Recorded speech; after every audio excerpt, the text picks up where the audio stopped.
Hey, what's up people? This is Machabe, your favorite gospel artist na msanii amekuwa akiwaka under Simba Boy Empire for a period of 1 year sasa. Niko na sad news wapendwa, I'll go straight to the point. Steve tumewaka naye closely, tumewaka as friends, nimemwandikia muziki mzuri, nimempea content nzuri. At least Steve ameonekana kwa mtandao that he can do something. Nimemtafutia mabrand hapa na pale, tumekuwa tukiwaka vizuri. Until sasa mke wake ameingilia mambo ya muziki ya Steve.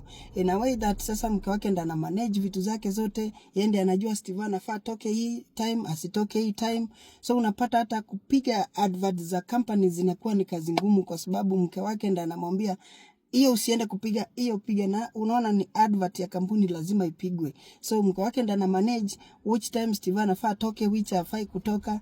Na mimi sasa nimeangalia nikaona sitaendelea kuwork in that way kwa sababu hiyo itachoma brand ya Steve, na at the end of the day Wakenya watanilaumu na mimi sitaki kuwa associated na vitu kama hizo. Kumbuke Steve tumework naye for 1 year na at least brand yake imesonga kikamilivu until vile sasa ameanza kuingisha mke wake kwa mambo zenye zinamhusu muziki.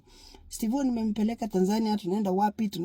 In other words, nataka Steve brand yake grow vizuri, apate kitu kwa mfuko, asaidie hata familia, afanye vitu zake zingine in a way that hata baada ya muziki Steve anaweza kuwa someone else. But sasa yeye amechoose kuwork na mke ndo ana control kila kitu, which sasa mimi sitawezana na hiyo.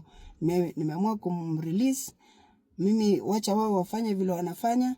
Na ikumbuke ya kwamba Steve all this time amekuwa kifail kwa sababu ya mapenzi. Mimi I can confess from my side that Steve hajawahi kosewa na any management. Steve hawezi kuliwa pesa na any management. It's only that wakati vitu za Steve zinanyoka vizuri, mapenzi inamconfuse kidogo, wasichana wanamconfuse kidogo, anapata ameachana. Unakumbuka Made in Kibira wakati Miadarati ilivuma, msichana alimuenjoy kidogo hivi akaachana na Made in Kibira. Ikakuja wakati wa Fresh Barida, wakati Juice imeanza kuundwa hivi, mambo yamekuwa vizuri, msichana akamwambia unakuliwa, sijui nini, enda kwa mtandao sema this, management ikaisha. The other one hivyo. Na saa hii ni mapenzi sasa imeanza control kwa sababu kila kitu ana mke wake ndo ana control sasa. Na mke wake mambo ya mtandao hajui. So mimi nimeona kuliko ilete tafrani mengi, ilete mambo mengi, acha nimwache in peace. But naomba tu muendelee support us where you can guys. Mmekuwa na sisi, naomba tu bado continue kutusupport. Na maybe atajirealize baadaye, ajue huyu mwanamke anamchezea tu, anampima.